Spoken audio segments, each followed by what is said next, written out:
BEd second year language across the curriculum का आज हम 52 क्वेश्चन करेंगे। Write the comprehension and difference between extensive and intensive reading. क्या difference है हमारे एक्सटेंसिव और इंटेंसिव रीडिंग में? Extensive reading and intensive reading. First point है the people should only be able to common words and expression in the books. Extensive learning में जो बच्चा होता है वो सिर्फ इतना काबिल होता है कि वो वर्ड्स की कॉमन वर्ड्स की पहचान कर पाता है और इसे एक्सप्रेस कर पाता है बुक्स में। और इंटेंसिव लर्निंग में the people's should be able to understand and use all the common words and expression in the book. और जो एक्सटेंसिव में जो बच्चा होता है वो इतना एबल होता है, इतना समझने लायक होता है कि वो जो कॉमन वर्ड्स के जो यूज़ किए जाते हैं पूरी बुक्स में उस चीज़ को वो अच्छे तरीके से समझ पाता है और इसके जो एक्सप्रेशन होते हैं उससे जान पाता है। सेकेंड पॉइंट है reading by the purpose is silent and independent. इसमें क्या होता है जो रीडिंग होती है बच्चे की वो साइलेंट होती है और इंडिपेंडेंट होती है, किसी पे भी डिपेंड नहीं होती। इसमें reading by the purpose is allowed and controlled by the teacher. इसमें जो रीडिंग होती है वो बच्चों की वो कहते हैं लाउड होती है, बहुत तेज आवाज में होती है और उसके ऊपर जो टीचर होती है वो कंट्रोल करती है, मतलब वो इंडिपेंडेंट नहीं होती जिस तरीके की जो एक्सटेंसिव लर्निंग होती है। थर्ड पॉइंट है the help of teacher is minimum.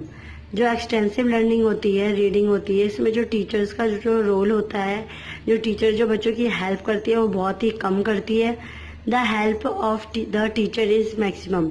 जो इंटेंसिव लर्निंग होती है इसमें जो टीचर की जो हेल्प करने का जो तरीका होता है, जो बच्चों को हेल्प करती है वो मैक्सिमम होती है। फोर्थ पॉइंट है the words phrases and expression are not study in detail. Extensive learning में क्या होता है रीडिंग में जो हम वर्ड्स के बारे में, फ्रेजेस के बारे में या एक्सप्रेशन के बारे में जो पढ़ते हैं वो डिटेल में नहीं पढ़ते हैं। Words phrases and expression are study in detail. पर जब इंटेंसिव रीडिंग में जब हम वर्ड्स के बारे में, फ्रेजेस के बारे में, एक्सप्रेशन के बारे में जब स्टडी करते हो तो अच्छे से डिटेल में करते हैं और उसकी फुल इंफॉर्मेशन निकालते हैं। फिफ्थ पॉइंट है it concentrate upon the subject matter.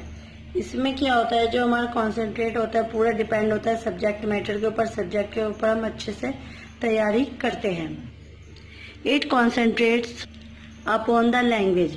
इसमें क्या होता है जो हमारा इंटेंसिव लर्निंग होता है इसमें जो हमारे कॉन्सेंट्रेट होता है सिर्फ लैंग्वेज के ऊपर होता है, जबकि हमारा जो एक्सटेंसिव लर्निंग होता है इसमें हमारा जो कॉन्सेंट्रेट होता है वो सब्जेक्ट मैटर के ऊपर होता है। सिक्स्थ पॉइंट है the aim is only to grasp the meaning of what is reading. जो हमारा एक्सटेंसिव लर्निंग होता है इसमें सिर्फ इसका एम जो होता है जो वर्ड्स के जो मीनिंग होता है उसे समझना होता है, उसे जानना होता है। The aim is make a careful and minute sequencing of what is read. और जो हमारा इंटेंसिव लर्निंग होता है इसमें जो इसका एम होता है कि हम उसे पहले अच्छे तरीके से पढ़ें, उसकी जो बारीकी से उसके बारे में जाने कि हमने क्या उसके बारे में पढ़ा है। सेवेंथ पॉइंट है new words and phrases occurring in the book pass into the pupil's passive vocabulary। इसमें क्या होता है एक्सटेंसिव लर्निंग रीडिंग में जो हम न्यू वर्ड्स हो गए, फ्रेजेस हो गए, वो सारी चीजें क्या होता है बुक से सीखते हैं और जो बच्चे होते हैं वो पर्पल से वो पैसिव वे में होते हैं, पैसिव वोकैबुलरी से वो चीजें सीखते हैं। मतलब ये नहीं होता कि जो बच्चे होते हैं वो टीचर से क्वेश्चंस वगैरह पुट अप करते हैं, ऐसा इसमें नहीं होता। New words and phrases occurring in the book pass into the purpose active vocabulary. इसमें क्या होता है इंटेंसिव लर्निंग रीडिंग में जो बच्चे वर्ड्स को, फ्रेजेस को सीखते हैं बुक से, उसमें जो बच्चे होते हैं वो एक्टिव लर्निंग में होते हैं, एक्टिव मोड पे होते हैं, एक्टिव वोकैबुलरी होती है जिसमें जो बच्चे होते हैं वो टीचर से भी क्वेश्चन वगैरह पुट अप कर लेते हैं और जो समझ नहीं आता वो चीजें भी वो टीचर से समझते हैं। एट्थ पॉइंट है the non detail lesson is essential a place for not teaching और the minimum of teaching.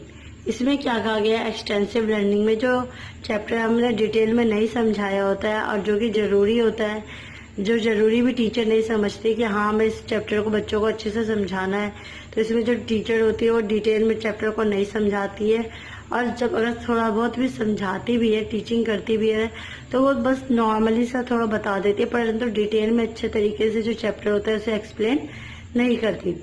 The detailed reading of a lesson is essentially a place for careful teaching।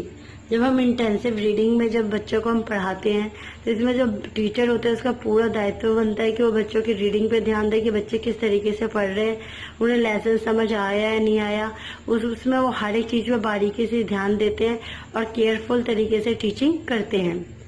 Last point है it less less stress on the material read. इसमें क्या होता है, intensive reading में जो teachers होती है बहुत ही कम स्ट्रेस लेती है मटेरियल रीडिंग को लेके। आई होप आपको इंटेंसिव और एक्सटेंसिव रीडिंग के डिफरेंसेस समझ आए होंगे। प्लीज़ मेरे वीडियो को लाइक, कमेंट एंड सब्सक्राइब कीजिए। Thanks for watching.